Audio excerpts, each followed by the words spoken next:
మనందరం చదివే రామాయణాన్ని మనకు అందించిన వ్యక్తి మానిషాద అనే శ్లోకంతో కవిత్వానికి ఆరంభమిచ్చిన మహానుభావుడు. అతనినే ప్రపంచం ఆదికవిగా గౌరవిస్తుంది. ఆయనే వాల్మీకి మహర్షి. ఈ వాల్మీకి మహర్షి ఎవరు, ఆయన జననమెట్టిది అనే దానిపై చాలా తర్జన భర్జనలు అలాగే వివిధ రకాల కథలు ప్రాచుర్యంలో ఉన్నాయి. ముందుగా ఆయన పేరు నుండి మొదలు పెడదాం. వాల్మీకము అంటే పుట్ట నుండి వెలుపలికి వచ్చినవాడు కావున వాల్మీకి. రామారామ అని తపస్సు చేశాడు కావున మహర్షి అయ్యాడు. శ్రీరాముడి జీవిత చరిత్రను రామాయణ మహాకావ్యంగా రాసినందుకు ఆదికవి అయ్యాడు. ఇక ఆయన జన్మం ఎట్టిది అనే దాని గురించి మాట్లాడుకున్నట్లయితే ఏ రచయిత అయినా తన గురించి ఉపోద్ఘాతము, పరిచయము తదితర అంశముల గురించి తెలుపుకొనుట ఈనాటి రచయితలకున్న సాధారణ అలవాటు. ఉదాహరణకు వేదవ్యాసుడు తాను మత్స్యగంధి పరాశర్ల కుమారుడని తన రచనల్లో చెప్పుకోవడంతో వేదవ్యాసుడు ఎవరన్నది మనకు ఖచ్చితంగా తెలిసింది.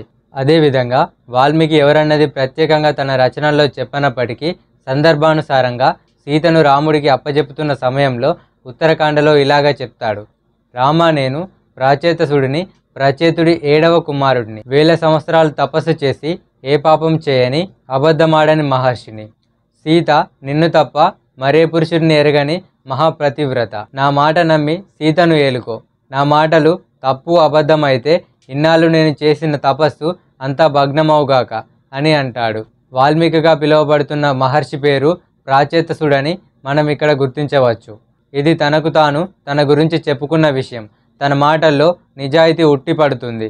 అయితే ప్రచేతసుడు ఎవరు, ఆయన ఏ వంశానికి చెందినవాడు అనే దాని గురించి తెలుసుకోవడానికి మనం పురాణాలు, చరిత్రలు చదవాల్సి ఉంటుంది. ప్రచేతసుల గురించి శ్రీమద్ భాగవతంలో ప్రస్తావించబడింది. శ్రీమద్ భాగవతం కూడా వేదవ్యాస విరచితమే. శ్రీమద్ భాగవతం 12 స్కందాలుగా వ్రాయబడింది. దీనిలో చతుర్థ స్కందంలో 13వ అధ్యాయంలో విదురుడు ఇలా అంటాడు. ప్రచేతసులు విష్ణు భక్తులు, క్షత్రియులు. వీరికి విష్ణు యజ్ఞ యాగాదుల గురించి నారదుల వారు ఉపదేశించారు. ప్రచేతసుడికి 10 మంది ప్రాచేతసులు జన్మించారు. ఈ 10 మంది ప్రాచేతసులలో 7వ వాడు వాల్మీకి. ప్రాచేతసుడు క్షత్రియ వంశంలో జన్మించాడు. నారదుల ఉపదేశంతోనూ తండ్రి తాతల ముత్తాతల సుకృతము శ్రీహరిపై భక్తి విశ్వాసాలతోనూ వాల్మీకిని మహర్షిగా రూపొందింపజేశాయి. వాల్మీకి మహర్షి యొక్క నిజ కథ ఇది. ఈ విషయం కప్పుపుచ్చుకొని అనేక కథలు తరతరాలుగా ప్రాచుర్యంలో ఉన్నాయి. వాల్మీకి మహర్షి గురించి ఇంతవరకు ఎవరు పరిశోధన గావించకపోవడంతో ఈ కట్టుకథలు ఇంతవరకు ప్రాచుర్యంలో ఉన్నాయి. రాముడు అనే పాత్రను లోకానికి ఆదిపురుషుడిగా చాటి చెప్పాలనే తపన తప్ప తన గురించి తానెవరో గొప్పలు చెప్పాలనే ఆలోచన తన రచనల్లో ఇప్పటికీ కనిపించదు. వాస్తవాన్ని కూడా చెప్పకపోవడంతో ఎవరికి తోచినది వారు ఊహాగానాలు చేశారు. మహానుభావులు ఎప్పుడు ఇతరుల గురించి, వారి బాగోగుల గురించి ఆలోచిస్తారు తప్ప వారి గురించి వారు ఎప్పుడూ తప్పించరు. మహర్షి వాల్మీకి ఎప్పుడు ఎక్కడ తన జీవిత చరిత్రను వెలుబుచ్చకపోవడంతో కొందరు వాల్మీకి పేరు రత్నాకరుడని, తాను పూర్వాశ్రమంలో దొంగ, దారి దోపిడీదారుడని వ్రాశారు. మరికొందరు ఆయన బ్రాహ్మణుడని, ఆయన పేరు అగ్నిశర్మ అని, దొంగల ముఠాలో పెరిగి దొంగ అయ్యాడని వ్రాశారు. ఈ కట్టుకథలకు ఎక్కడ ఆధారాలు లేవు. వాల్మీకి మహర్షి గురించి కొందరు ఓర్వలేకో లేదా దొంగ కూడా తపస్సు చేసి మహర్షి అయ్యాడనే ఉదాహరణ చెప్పేందుకో అల్లిన కట్టుకథలు.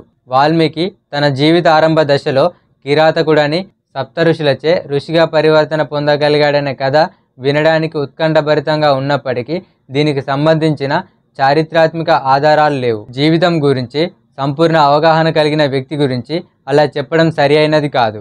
వాల్మీకి కిరాతకుడు అనే కథ ప్రచారంలో ఉన్నందువల్ల ఆ దృక్పథంతోనే చూస్తున్నారు. కిరాతకుడు అనే పదానికి అర్థము తురాయి అనగా నెమలి పించము లేదా అదే ఆకారంలో ఉన్న పువ్వులు, ఆకులు లేదా పక్షుల ఈకలను తల ముందు భాగంలో కట్టుకొని తలపాగా వలె ధరించి ఉన్నవాడు. కీ అంటే కలిగి అని, రాతకుడు అంటే తురాయివాడు అని అర్థము. అంతేకాని ఈనాడు వాడుకల్లో ఉన్నట్లుగా కిరాతకుడు అంటే కసాయివాడు లేదా కోడి, మేక, బర్రె ఇలాంటి సాధు జంతువుల యొక్క తలను నరికేవాడు కాదు. ఆదిమ కాలంలో వేటకు వెళ్ళేటప్పుడు ఇతర మాంసాహార జంతువుల బారిన పడకుండా లేదా సరదాగానో అలంకారానికో తురాయిని ఉపయోగించేవారు. కిరాతకుడు అంటే హింసాత్మకుడు అనే అర్థం వస్తే ఈరోజు మనుషులందరూ కిరాతకులే అవుతారు. వాల్మీకి శబ్దము చీమల పుట్ట అనే అర్థానికి, కఠోర ధ్యానానికి, నిశ్చల తపోముద్రకు ప్రతీక. అట్టి తపో ఫలితమే వాల్మీకి మహాకవి. వాల్మీకి పేరు కలిగిన వారు 4-5 ఉండవచ్చు అని విజ్ఞులు అభిప్రాయపడుతున్నారు. వారిలో రత్నాకరుడు, అగ్నిశర్మ కూడా ఉండవచ్చు. వీరు మహర్షి ఆదికవి యొక్క రచనలకు ప్రేరేపితులై వారి పేర్లను వాల్మీకిగా మార్చుకుని ఉండవచ్చు. ఆకతాయి రచయితలెవరో వారిని మహర్షిని ఒక్కరే అని పొరబడి ఉండవచ్చు. ఈ విషయం నిజమని నమ్మటానికి పంజాబ్, హర్యానా విశ్వవిద్యాలయం వారు ఆచార్య డాక్టర్ సహదేవ ఆధ్వర్యంలో 3 సంవత్సరాలు నిర్వహించిన పరిశోధనలు సహకరిస్తున్నాయి. డాక్టర్ సహదేవ చైర్పర్సన్గా వాల్మీకి చైర్ అనే విభాగంను ఏర్పాటు చేసి ఈ పరిశోధనలు అధ్యాపకులచే నిర్వహించారు. క్రీస్తుపూర్వం నుండి అందుబాటులో ఉన్న వేదాలు, శిలాశాసనాలు, ఉపనిషత్తులు, చరిత్రలు క్షుణ్ణంగా పరిశీలించగా వాల్మీకిని ఎక్కడా ఎప్పుడు దొంగగా, దారి దోపిడీదారుడుగా ఎక్కడా ప్రస్తావించబడలేదు. ఈ పరిశోధన ఫలితం ఆధారంగా జడ్జిమెంట్ జస్టిస్ బల్లా ఇచ్చారు. ఈ జడ్జిమెంట్ ప్రకారం వాల్మీకి మహర్షిని ఎవరు దొంగ, దారి దోపిడీదారు అని అనకూడదు. ఆ విధముగా మాట్లాడకూడదు. టీవీ సీరియల్స్, సినిమాలు తీయకూడదు. వాల్మీకి మహర్షిని దొంగ, దారిదోపుడుదారు అని బోయలను, వాల్మీకియులను కించపరిస్తే నేరము. వారిపై చట్టరీత్యా చర్యలు తీసుకోబడును. వాల్మీకి మహర్షి గురించి కొన్ని పురాణాల్లో, ఆధ్యాత్మిక రామాయణంలో, స్కంద పురాణంలో తదితరుల దాంట్లో వ్రాయబడినట్టుగా చెప్తున్న వాటికి వాస్తవాలకు పొంతన లేదు. అవి మూల పురాణంలో లేవని, తర్వాత చేర్చబడిన అవిశ్వాస కథలని ఇతిహాసికులు, చరిత్రకారులు అభిప్రాయపడుతున్నారు. వాల్మీకి మహర్షిని ఆదికవి, వృక్షకుడు, భార్గవుడు, కవికోకిల, వాక్య విశారదుడు, మహాజ్ఞాని, భగవాన్ అని కూడా పిలుస్తారు. వాల్మీకి మహర్షి జీవించిన కాలంపై అనేక పరిశోధనలు జరిగాయి. వాల్మీకి రామాయణం క్రీస్తుపూర్వం 1000వ సంవత్సరం ప్రారంభంలో రచించి ఉండవచ్చని ఆయన జీవితంపై విశేష పరిశోధనలు చేసిన జిఎస్ ఆల్టేకర్ నిర్ధారించారు. వాల్మీకి మహర్షి వద్ద శిష్యరికం చేసిన భరద్వాజుడు, లవుడు, కుశుడు ఈయనను భగవాన్ అని సంబోధించేవారు. అంటే బ్రహ్మ సమానుడని, బ్రహ్మ రామాయణం రాయడానికి తానే వాల్మీకి రూపంలో అవతరించాడని నమ్ముతూ ఉంటారు. వాల్మీకి మహర్షి ఆ రోజుల్లోనే అక్షరలక్ష అనే ఈనాటి ఎన్సైక్లోపీడియా బ్రిటానికా వంటి సర్వస్వము, సర్వశాస్త్ర సంగ్రహంను వెలువరించారు. ఈ పుస్తకంలో భూగర్భ శాస్త్రం, రసాయన శాస్త్రం, గణిత శాస్త్రం, బీజగణితం, త్రికోణమితి, 325 రకాల గణిత ప్రక్రియలు, గాలి, ఉష్ణము, విద్యుత్ వంటి అనేక అంశాలు వివరించబడ్డాయి. యోగా వాసిష్టము అనే యోగా ధ్యానముల గురించి సంపూర్ణ జ్ఞానం కలిగిన మరొక పుస్తకాన్ని వాల్మీకి రాశారు. ఈ పుస్తకం రామాయణంలోని అంతర్భాగమే. రాముడు 10-12 సంవత్సరాలు ఉన్నప్పుడు మానసిక అశాంతికి లోనై మానసిక దౌర్బల్యమునకు గురైనప్పుడు వశిష్ఠుడు యోగా ధ్యానములను రాముడికి బోధిస్తాడు. వాల్మీకి మహర్షి పలికింది, బోధించింది వశిష్ఠుడు. కావున దీనికి యోగా వాసిష్టము అనే పేరు వచ్చింది. మా నిషాద అనే పదంతో మొదలైన శ్లోకంలో మొదటివాడు నిషాదుడే, అతడు బోయవాడే. దీని గురించి చిన్నగా చెప్తాను. వాల్మీకి తపస్సంపన్న తర్వాత ఆశ్రమవాసం చేయసాగాడు. ఆశ్రమ ధర్మాల్లో భాగంగా గంగానది తీరానికి సంధ్యకు రాగా అతనికి భరద్వాజుడు అనే శిష్యుడు వస్త్రాలు తీసుకురావడం జరిగింది. మార్గంలో తామసా నది వద్దకు చేరుకున్నాడు.